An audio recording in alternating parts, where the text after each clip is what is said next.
Hello and welcome to 20 Questions, and this time for 20 questions we turn the roles around. This time it is me who can ask 20 questions to Edwina Tops-Alexander. Edwina, how are you? Good, thank you. You've been grilling all of your guests. Are you ready to be grilled with my questions? I don't know. I'm not sure. We'll find out. Yeah. Okay, let's kick off. Maybe obvious. Which horse has had the most impact on your career? Well, of course, Ito, the Chateau.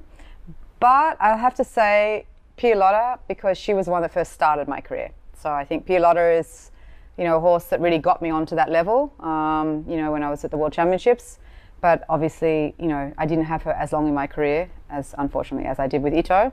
But Ito is definitely, for sure, the horse that I won the most on. Could you compare the two, Ito and Penelope? Were they similar, were they different? Very fast, very adjustable, very careful. Penelope maybe had a little bit more options and maybe easier scope than Ito, but I think Ito had a better mind at the end. Okay, that's good to hear. Second question, of all the shows on the circuit, what is your favorite Launching Global Champions Tour show? Valkenswaard. Definitely have to say Valkenswaard. I mean, it's not to be biased, but it's, I guess, the epicenter of where the Global Tour started. And I think, because we have permanent facilities and everything's made around the horses and for the tour. And I think, the facilities are unbelievable for the spectators, for the horses, for the grooms. So I think it's quite an obvious one for me to say. And for this episode of 20 Questions, we have the spider in the background. We are in Valkenswaard. What is the one thing you can't go to a show without? My horses. We've heard cell phones, we've heard gloves, helmets, but horses. Yeah. Okay. And then I would have to say my pillow. Your pillow? Yeah. Because you never know what pillow you're going to get when you get to the hotel. So then you're guaranteed to have the best pillow. You always bring your own pillow? Yeah, always. Always? Yeah. Hard, soft, medium? It's a tempura. And it squashes up in the bag, so it's perfect. That's good to keep in mind. If you could compete with any horse, past or present, which one would it be? I probably would say Penelope. Yeah, I just, that horse was so competitive and so many options and so much scope, and I mean, he won a lot, and a lot of blood. I don't know if I would ride it very well, but I would love to be able to ride that horse, and it's really my type of horse. I mean, Hickstead, I think, amazing horse. I don't know how easy that one would be to ride. And of course, Explosion, amazing horse, but I also don't know if it's a horse I could ride. But I'm not totally sure if I could ride Penelope either, but I would love to be able to ride a horse. Give it a go. Yeah. That's fantastic. Which rider style do you admire the most? Female, I would have to say Penelope. Yeah, I think she's got a great style, and she's, very well connected with the horse, and she, for me, rides pretty much in the horse than I would say a lot of the French riders maybe don't. They ride a lot different, I think, and she's got very good dressage skills. So female rider, I would say Penelope. Male rider, I would say Marco Kutscher and Marco Sennek. Ooh. But coming back to Penelope, you're extremely fit, you're in great condition, you work out a lot, as does Penelope. You think that's also a little bit why you look up to her style? No, I think, I mean, she looks great on the horse, but no, I think she's very, she's got a horse as well ridden, and she really sits into the horse a lot, and I think she has good dressage basics on her horses, and she's got a great position, and of course, being a female, Always a good question to ask. What is the best moment in your sporting career? The best moment, I'm going to have to say two. Can't answer one. Best moment, one of the best moments would have been when I won the first Grand Prix, 5-star Grand Prix with Penelope here, 2005. And I would have to say Prague. Winning the Super Grand Prix. Yeah. Penelope 2005, the year before the Global Tour started. Yes. Again, why you choose Valkenswaard as your favorite show. Yeah, exactly. Yeah. If you could choose to be any rider, past or present, for a season of the Tour, a full season, who would it be and why? I'd have to say Ben Maher, because I mean he he just is unbeatable with this horse. You know, when he's in form and the horse is, you know, it's an amazing combination. And at the end of the day, everything is about combinations, I think. And so you never know what's going to happen. But if I could just get straight into his shoes, his boots, and get on that horse and go, I mean, it just looks amazing. You know, what he can produce. I mean, that horse, you know, can take out distances, but it doesn't look like he's taking out distances, and still be fast and take his time on the fence. And I mean, yeah, as we've all seen, he's unbeatable with this horse. So I would like to. Yeah. Do you think there have been many combinations like him? We've seen many good combinations, yeah. But the combination Ben Mara and Explosion is something really exceptional. Yeah, look, everyone has, not everyone, but people are fortunate to have lucky moments and lucky horses that fit them and in their career. And I mean, we've seen many riders, for example, Rodrigo with Penelope, Hickstead and Eric, Meredith and Shutterfly, and I mean, I know I'm forgetting many of them, and there's thousands more. Jan with Top Gun. So I think there's so many combinations, and I think a lot of winning is about having the right combination with the horse. Because I think there's a lot of amazing horses that maybe haven't found the right rider, or vice versa. So I think that's really, I think that's maybe, you know, the reason why I had a lot of success with Ito was because it was just a great fit, you know. So I think that's the most important thing, and it's very hard to compare yourself and put yourself in someone else's shoes, but you know, it's his moment, and so he's the one to pick. Yeah, fantastic. If you could re-jump one round, which would it be? Which round would it be? Probably Aachen in 2009 when I was second, because I slipped 2 times, and I think that's why I lost. Otherwise you would be. So I'd like to go back and fix the ground, and or put some more studs in, yeah. and not slip and try to be faster. But I also have to say, in 2008 with Ito for the top 10, because it was the night before the Grand Prix. I won the Grand Prix, and the night before that was the top 10, and I had a time fault. So I finished second, and Michel Robert won, and I still don't forget hearing about that today. People still remind you. Yeah, well, Jan does. And I think that's why I won the next day, the Grand Prix. So, but still it was a great day. But and I was also second in the top 10 in Geneva with Ito, so, yeah. No time faults, that's not good. No, that's definitely not allowed. Definitely not the horse's fault.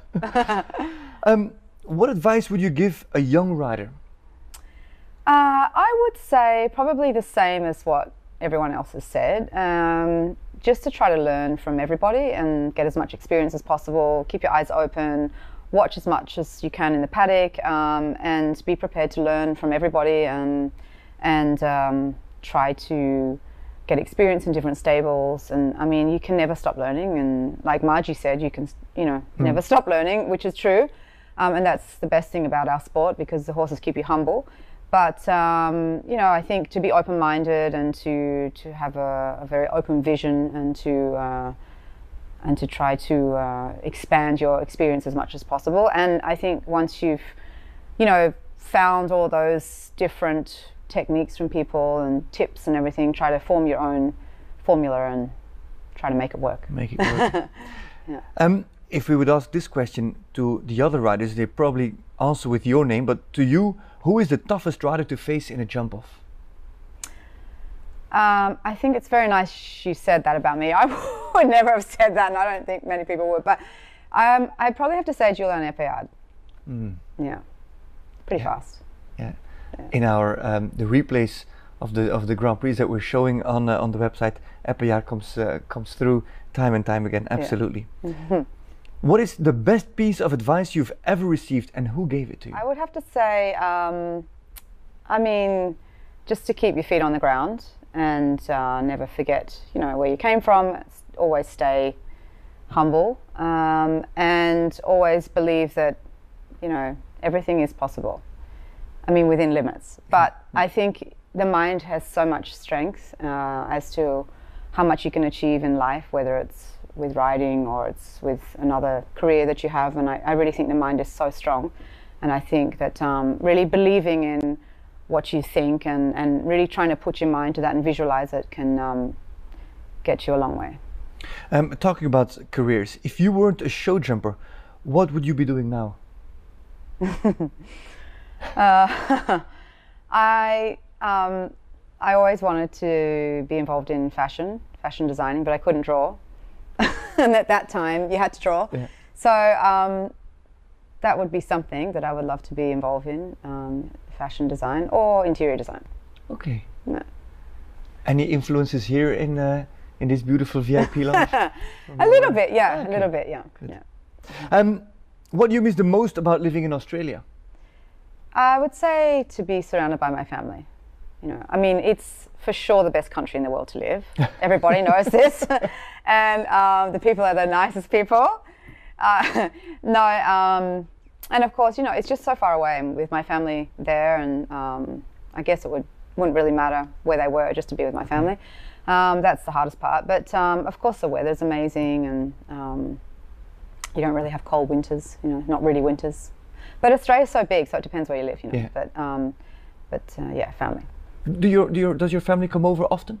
Do you see them? They come generally once a year. Okay. Yeah. Yes. If you could have 3 people round for dinner, past or present, who would you invite? Who would you have? I would have probably my grandparents. So I'd have to have 4. Yeah, that's no problem. We fix it. And Jan also, because he would need to be there. And I'd like to have Jimmy Fallon, because I think he's really funny. Really? Yeah. Hilarious. He's hilarious, yeah. So he's good fun. But yeah, it'd be hard to pick 3 people. Yeah. That sounds like a good group. Yeah. This is a good question. I can't wait to hear your answer. The top 3 things on your bucket list. Okay. I'd have to say to sleep until at least 10 o'clock one morning, because I've never achieved that in my life. Really? Yeah, not even, maybe 9, maybe once, but just to try to sleep in the morning would be one. I would like to rekindle my piano playing skills, because I learned to play the piano. My mum sent me to all these lessons, and at the time I didn't really enjoy it, but I had to work pretty hard at playing the piano, and I need some, you know, brushing up skills on that to keep it going, because I actually do enjoy it. I'm not great at it. It's one of those things that my mum can just pick up a piece of piano and just play it like reading a book. Yeah. I actually have to really study it hard. That's actually why I stopped it. But I'd like to be able to. That's when I knew I was not very good at it. But I can play it a little bit. But I'd like to refresh that for sure. And I think I'd like to try to learn French. Really? Yeah. I just always think that I should speak that language, and especially living in Monaco, and Chloe probably going to school there, and you know, I understand a bit, but people don't understand me, so it's pretty hard to speak it. But I don't know when I'm going to have time to do that. I really expected at least one of 3 to be bungee jumping, rafting. No it's way. Sleeping in, it's playing the piano and studying French. Yeah. It's not really exciting, is it? Oh, sorry. Well, if you hear me play the piano, it might be exciting. All right. Next question. Ooh, what's the one thing people don't know about you? Probably, I don't know, I'm pretty down to earth, you know. I don't know if people know that. I might know that by now. There you go, you know now. Describe yourself in 3 words, and down to earth, that's 3 words, so that doesn't work. Different words. Well, does it have to be a sentence? No, 3 separate words. Okay, 3 separate words. I would say loyal. I would say determined. And I would say very reliable. Oh, that's a humble and nice in the same sentence. Sounds really good, really good. This is a nice one. What's the most important thing that your daughter has taught you? Well, a lot of things. Sleeping is still not an option. Yes, sleeping is still something that is a question mark. No, I'd have to say patience, because I'm not really a patient person. So to stay patient and count to 10 and keep my cool, yeah, that's what she's taught me. But also to just enjoy life in a very simple way, and you know, just to be able to spend time doing other things and enjoy doing simple things. if you could switch lives with anyone for a day, who would it be? And we've had Jimmy Fallon, so it's not him. No, not Jimmy I'm Fallon. not an option either. I'm going to have to say the same as Margie. She said Genie. Genie in the bottle. Oh yeah, that's right. Because then you just click your fingers and anything can happen. Change the world, improve the world. But unfortunately that does not exist. So, for one day, maybe Adele. I'd like to sing like Adele. Ooh. Yeah. And play the piano. And play the piano. I could do everything at the same time. That's a good one. Last question already. Where do you see yourself in 10 years' time? I don't know. Yeah, that's difficult. I don't know. I don't think I see myself going every week on the show. That's where I don't see myself. But doing what at the moment, I'm not sure. I don't know. I'd like to get a few more Olympics under my belt. And then I'd like to go from there and, I don't know, ask me in 10 years. Medal? Medal, sure. Medal, yeah.